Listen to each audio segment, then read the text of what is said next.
Hello बच्चों, last class में हमने ये समझा था कि हीरोन्स फॉर्मूला क्या होता है और कैसे हम हीरोन्स फॉर्मूला की हेल्प से किसी भी ट्राइंगल का एरिया कैलकुलेट कर सकते हैं। उसमें हमारे पास में ऐसी कोई बाउंडेशन नहीं होती कि ट्राइंगल इक्विलेटरल होना चाहिए, आइसोसेलेस होना चाहिए, राइट एंगल्ड होना चाहिए या कुछ भी। कोई भी ट्राइंगल हो, आप उसका एरिया हीरोन्स फॉर्मूला लगा के कैलकुलेट कर सकते हो। आज हम उसी फॉर्मूले को यूज करते हुए एक्सरसाइज 10.1 के पहले दो एग्जांपल्स यानी एग्जांपल नंबर 1 और एग्जांपल नंबर 2 इन दोनों ही क्वेश्चंस को सॉल्व करेंगे। So without any delay let's start. सबसे पहले बात करते हैं हम एग्जांपल नंबर 1 की। एग्जांपल नंबर 1 में we are given find the area of a triangle two sides of which are 8 cm and 11 cm and the perimeter is 32 cm। तो हमें एक पर्टिकुलर ट्राइंगल फिगर में दिया हुआ है, इसकी हमें दो साइड्स दी हुई है, एक साइड है 11 सेंटीमीटर और दूसरी है 8 सेंटीमीटर। हमें थर्ड साइड गिवन नहीं है बट पेरीमीटर दिया हुआ है, perimeter is 32। We need to find the area of the triangle. तो सबसे पहले तो हम थर्ड साइड जो है उसको निकाल लेते हैं। उसको निकालने के बाद में हमारे लिए हीरोन्स फॉर्मूला अप्लाई करना बहुत आसान हो जाएगा। क्यों? क्योंकि हमें किसी भी गिवन ट्राइंगल में 4 क्वांटिटीज चाहिए होती है उस ट्राइंगल का एरिया कैलकुलेट करने के लिए। Number 1 side 1, number 2 side 2, number 3 side 3 and number 4 is the semi perimeter. और सेमी पेरीमीटर बेसिकली ए, बी और सी से ही निकलता है। तो अगर हमारे पास में किसी ट्राइंगल में तीनों साइड्स की लेंथ है तो उस पे हीरोन्स फॉर्मूला हम लगा सकते हैं। तो चलिए इस ट्राइंगल में सबसे पहले हम फाइंड करते हैं इसकी थर्ड साइड। और वो थर्ड साइड निकालना बहुत ही आसान है। आसान इसलिए है क्योंकि हमें इस ट्राइंगल का पेरीमीटर दिया हुआ है और हमें पता है कि साइड्स के sum a plus B plus C is equal to the perimeter of the triangle. अब ए बी सी में से जो दो साइड्स हमें दी हुई है वो हम पुट कर देते हैं। 11 plus 8 plus C is equal to perimeter which is 32। This is already given in the question. तो यहां से हमारा सी निकल के आया 32 minus 8 minus 11 which gives me 21 minus 8। So this is 13। So जो third side है that is 13 centimeter. Now to find the area we just need to apply the Heron's formula. Heron's formula के लिए हमें चार चीजें चाहिए। A which is 11 centimeter, B which is 8 centimeter, C वो हमने अभी अभी कैलकुलेट करा है that is 13, and finally the semi perimeter which is A plus B plus C जो कि है 32 divided by 2। आप चाहो तो इन तीनों को 11 प्लस 8 प्लस 13 को ऐड करके भी देख सकते हो, वो भी 32 ही आएगा। So this comes out to be 16 centimetre. ये चारों ही वैल्यूज हमारे पास आ गई है, तो चलिए अप्लाई कर देते हैं Heron's formula. So Heron's formula के according under the root s which is 16 into s minus a 16 minus 11 into s minus b which is 16 minus 8 into s minus c which is 16 minus 13। यहाँ पे side में अपन formula लिख भी लेते हैं। It is s into s minus a into s minus b into s minus c। थोड़ा सा calculation कर लेते हैं। बॉड मास तो आपको आता ही होगा।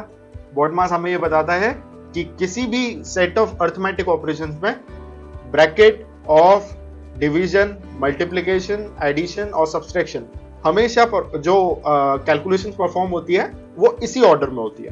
तो यहाँ पे सबसे पहले हम बॉड मास यानी कि ब्रैकेट्स बी ब्रैकेट्स को ओपन करेंगे। So this become 16 multiplied by 16 minus 11 is 5, 16 minus 8 is 8 and 16 minus 13 is 3। इसको कैलकुलेट कर लीजिए। 16 into 5 80 and 8 into 3 24। So this gives me 8 4 32, 8 2 16, 17 18 19 1920। अब 1920 के रूट्स कैलकुलेट कर लो और यही आपका आंसर है। 1920 के रूट कैलकुलेट करने के लिए देखिए, एग्जाम में टाइम बचाने के लिए आपको मैं एक शॉर्ट ट्रिक बताता हूँ। एक तरीका तो यह है कि आप वही प्रॉपर मेथड के लगा करके नहीं स्क्वायर रूट कैलकुलेट करो इसका, जो कि डेसिमल्स में आ भी सकता है। हो सकता है कि परफेक्ट स्क्वायर हो तो डेसिमल्स नहीं भी आएंगे, बट इसको हम थोड़ा सा सिंप्लीफाई करने के लिए सबसे आसान तरीका है इसके आप फैक्टराइज कर लो। इसको अगर हम फैक्टराइज करते हैं तो 1920 2 टाइम्स लिया, 2 9s are 18, 2 6 12, सो 960। वापस 2 से जा रहा है, 2 4 टाइम्स 8, 8 टाइम्स 16, फिर 2 से जा रहा है 240, फिर 2 से जा रहा है 120, 260, 230, 215। अब ये नहीं जा रहा है 2 से, या 2 से तो नहीं जा रहा है डेफिनेटली, अब ये जाएगा 3 से और 5 टाइम्स 5 से। तो हम देख रहे हैं 1 2 3 4 5 6 7, 7 तो 2s हैं, एक 3 है और एक 5 है, तो we can write under the root 7 2, 1 2 3 4 5 6 7 into 3 into 5। अब इसमें से आप जितना कॉमन निकाल सकते हो उतना पार्ट रूट से बाहर कॉमन निकाल लो, और जो बचे उसको रूट के अंदर ही रहने देना। सो हर दो में से एक पेयर बाहर निकलता है रूट के, सो वी कैन सी कि 3 2s बाहर आ जाएंगे, तो 2 इंटू 2 इंटू 2, अंदर बचा 2 into 3 into 5, this is 8 divided root of 5 3 15 to 30, सो 8 रूट 30 इज योर आंसर। तो एक तरीका तो ये था कि आप इसका रूट कैलकुलेट करते, उसमें थोड़ा टाइम ज्यादा लगता है। आप सिंपली इसको जितना सिंपलेस्ट फॉर्म में आ सकता है उतना सिंपलेस्ट फॉर्म में लेकर आओ और इस क्वेश्चन को छोड़ दो। So this was how you can solve example number 1। Now let's move to example number 2। Example number 2 में we are given a triangular park ABC has sides 120 metre, 80 metre and 50 metre. ये हमें figure में दिया हुआ है, 120, 80 और 50 ये तीन साइड्स हैं इस ट्रायंगल की। A gardener Dhaniya has to put a fence all around it and also plant grass inside. अब जो गार्डनर है उसको पूरे उस पर फेंस भी लगानी है और अंदर ग्रास भी प्लांट करनी है। तो एक बात और, कब आपको ये डिसाइड करना है कि मुझे पेरीमीटर कैलकुलेट करना है या एरिया कैलकुलेट करना है। किसी भी फिगर में जब हम उस फिगर के अंदर कोई काम कर रहे हो, राइट, जैसे कि गार्डन लगाना, कंस्ट्रक्शन करना, तो वहां पर हमारे पास हमेशा एरिया काम में आएगा। और जब हम उस फिगर की बॉर्डर्स पे कोई काम कर रहे हो, जैसे फेंस लगाना, वॉल बिल्ड करना, पेंट करना वॉल्स पे, जो बाउंड्री वॉल्स होती है उनके ऊपर पेंट करना, तब हमेशा आपको पेरीमीटर का ध्यान रखना है। सो यहाँ पे सबसे पहले अगर हम बात करें how much area does she need to plant, उसको सबसे पहले प्लांट करनी है ग्रास, और ग्रास क्योंकि गार्डन के अंदर प्लांट होगी, so we are talking about the area here. So let's try to calculate the area of this field. तो वही हमें चार चीजें चाहिए, A which is let's say 50, B is 80, C is 120 meter, and S will be equal to A plus B plus C divided by 2. So which comes out to be 50 plus 80 plus 120 divided by 2. थोड़ा सा इसको calculate कर लो, so this is 125 meters. अब apply करते हैं Heron's formula, which states area of ABC will be equal to under the root of S into S minus A into S minus B into S minus C. ऐसे 125 multiplied by 125 minus 50, 125 minus 80 and 125 minus C which is 120. और थोड़ा सा इसको solve कर लेते हैं। 125 में से 50 गया तो 75, 125 में से 80 गया तो this gets us to 45 and 125 में से 20 गया तो बचा 5। अगेन इसका रूट कैलकुलेट करने के लिए बेटर सॉल्यूशन है कि हम इसको फैक्टराइज कर लें।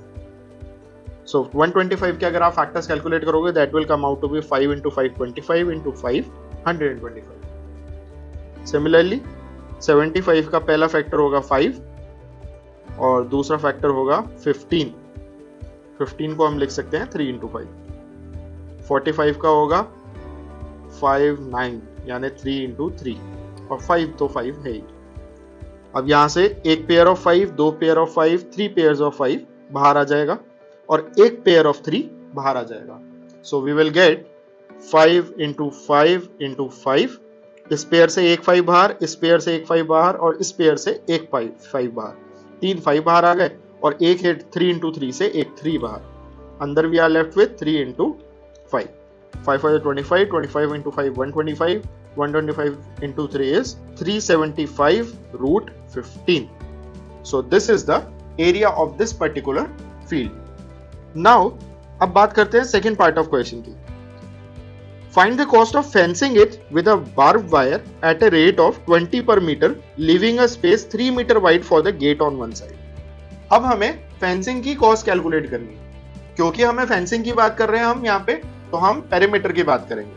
तो हमें पेरीमीटर की टोटल लेंथ चाहिए, जिससे हम अगर हमें ये पता है कि 1 मीटर में फेंसिंग करने के 20 रुपए होते हैं, तो हमें टोटल फेंस करने में कितने रुपए लगेंगे, तो उसके लिए टोटल फेंस कितनी है उतना कैलकुलेट करेंगे और उसको मल्टीप्लाई कर देंगे 20 से। दूसरी बात कि उसने ये बोला है क्वेश्चन में, जो ध्यान देने वाला जगह है और जहां पे जनरली हम एग्जाम में गलती करते हैं, कि we have to leave a space 3 metre wide for the gate. तो बेसिकली जितना भी पेरीमीटर है उसमें से हमें 3 मीटर का जो एरिया है उसको निकाल देना है। क्यों? क्योंकि 3 मीटर के इस पर्टिकुलर जो फेंस है उस फेंस में गेट है, तो वहां पे फेंसिंग नहीं होगी। तो सबसे पहले तो फेंस कैलकुलेट कर लेते हैं कि टोटल उसका पेरीमीटर होगा कितना। So perimeter will be equal to a plus B plus C, यानी कि 50 plus 80 plus 120 which is 250 metres. इसमें से 3 मीटर का गेट छोड़ना है। सो आफ्टर गेट को रिमूव करेंगे तो after removing gate we get 247 metres. अब हर मीटर के 20 रुपए ले रहे हैं, तो 247 मीटर्स के कितने लेंगे? We can simply calculate. So total cost will be equal to cost per metre multiplied by perimeter, which is cost per metre हमें 20 दी हुई है, पेरीमीटर है 247। इसे कैलकुलेट कर लो and you will get your cost. So that is how you can solve example number 2 of your NCERT textbook chapter 10 exercise 10.1. अगर आपको इन दोनों क्वेश्चन में कोई भी डाउट होता है, you can post it in the comment section and we'll answer it out. And don't forget to like and share our video and subscribe our channel. Thank you.